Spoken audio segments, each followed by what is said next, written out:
अस्सलाम वालेकुम everyone, this is doctor Sumeet Saeed RPH. मैं उम्मीद करता हूँ आप सब बखैर व आफियत होंगे। आज का हमारा टॉपिक ऑफ डिस्कशन है प्रोबायोटिक्स के ऊपर। प्रोबायोटिक्स क्या होते हैं, इनको क्यों सजेस्ट किया जाता है, कौन सी ऐसी प्रॉब्लम्स हैं जिसकी वजह से प्रोबायोटिक्स को सजेस्ट किया जाता है। तो चलिए शुरू करते हैं।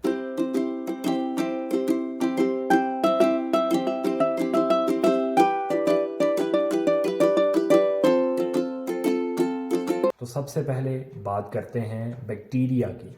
बैक्टीरिया एक माइक्रोब है जो कि दो तरह के या दो क्लासेस में जिनको हम डिवाइड करते हैं। एक है गुड बैक्टीरियाज और एक है बैड बैक्टीरियाज। गुड बैक्टीरियाज वो हैं जो हमारे दोस्त बैक्टीरिया हैं, इनके मल्टीपल फिजियोलॉजिकल फंक्शंस हैं, ये मैं आगे चल के आपको बताता हूँ। दूसरी जानिब हैं बैड बैक्टीरियाज जिनको हम पैथोजेंस या डिजीज़ कॉजिंग बैक्टीरियाज भी कहते हैं।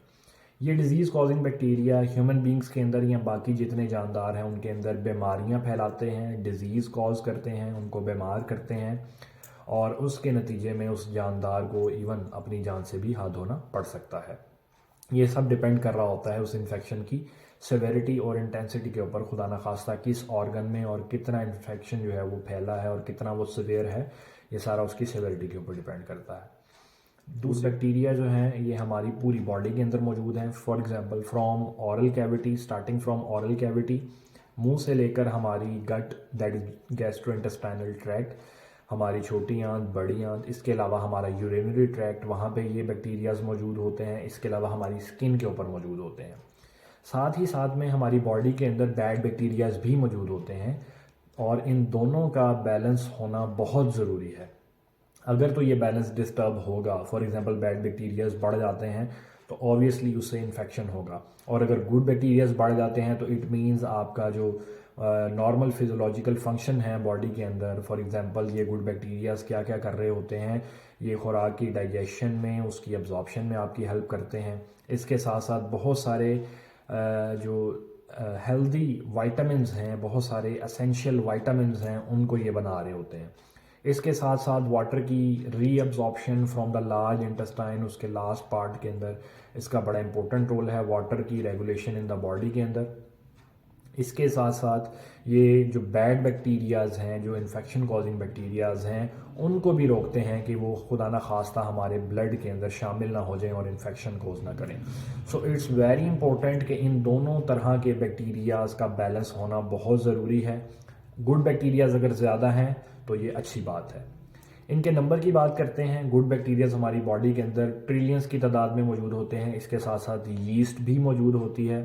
फॉर एग्जांपल यीस्ट के अंदर हमारे पास जो है वो सैक्रोमाइसिस बोलार्डी आ जाती है। इसी तरह जो बैक्टीरियाज हैं उनके अंदर हमारे पास लैक्टोबैसिलस या बेफिडोबैक्टीरियम आ जाते हैं।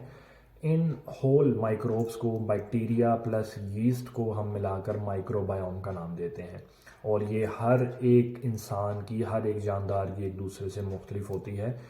इवन के दो ट्विंस की भी माइक्रोबायोम आपस में नहीं मिलती कि उनके जो बैक्टीरियाज हैं वो डिफरेंट टाइप्स के होते हैं। सपोज अगर आप एंटीबायोटिक्स यूज़ कर रहे हैं, यहाँ पर एंटीबायोटिक्स का यूज़ बहुत इम्पोर्टेंट है। जब भी कोई आपकी बॉडी के अंदर इन्फेक्शन होता है, इट मीन्स के that you are going to kill those bad bacterias जिनकी वजह से वो इन्फेक्शन हुआ है। तो antibiotic doesn't know if it is good bacteria और it is bad bacteria. You just have to apply administer those antibiotics and they will kill your good bacteria and bad bacteria as well. So जो good bacterias antibiotic therapy की वजह से या chemotherapy की वजह से, chemotherapy means जो chemicals आप बैक्टीरिया को किल करने के लिए दे रहे हैं, उनको किल करने के लिए जो आप एंटीबायोटिक्स या केमिकल्स एडमिनिस्टर करते हैं वो आपके गुड बैक्टीरियाज को भी डिस्टर्ब करती हैं, जिसकी वजह से हमें ये एंड रिजल्ट मिलता है कि हमें एंटीबायोटिक यूज़ से जो है वो डायरिया हो गया है, हमारा स्टमक या जीआईटी डिस्टर्ब हो गई है। सो इसका सोल रीज़न यही होता है कि हमारे गुड बैक्टीरियाज भी बेचारे उस जंग में शहीद हो गए।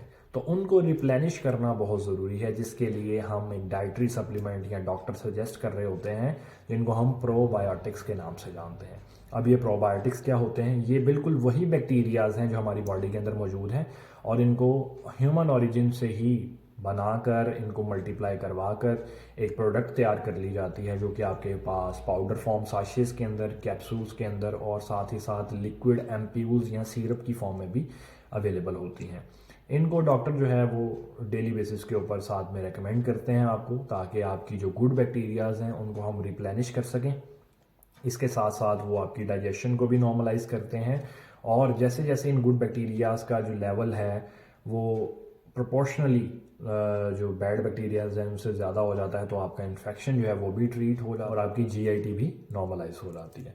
So it's very important for a doctor, for a physician, अगर आप मेरी ये वीडियो देख रहे हैं, always suggest your patients a probiotic और अ प्रीबायोटिक सप्लीमेंट, ताकि अगर आप एंटीबायोटिक थेरेपी दे रहे हैं पेशेंट को, बच्चों को, बड़ों को, सो आफ्टरवर्ड्स जो उसका एक इम्पैक्ट, एक साइड इफ़ेक्ट आएगा कि उसकी जीआईटी डिस्टर्ब हो गई है, तो हमें उसके लिए भी फिर जाना पड़ेगा कि उसकी जीआईटी को हम नॉर्मलाइज करें। सो इट्स वेरी इंपॉर्टेंट कि आप ऑन द फर्स्ट गो में साथ में उनको प्रोबायोटिक्स भी दें, ताकि वो नेचुरली उनके जो गट बैक्टीरियाज़ हैं, जो माइक्रोफ्लोरा है, जो गुड बैक्टीरियाज़ हैं, उनको भी साथ में नॉर्मलाइज रखें, ताकि हमें उनकी किसी भी तरह की डायरिया की या कॉन्स्टिपेशन की प्रॉब्लम ना हो, जो एंटीबायोटिक थेरेपी से हो सकती है।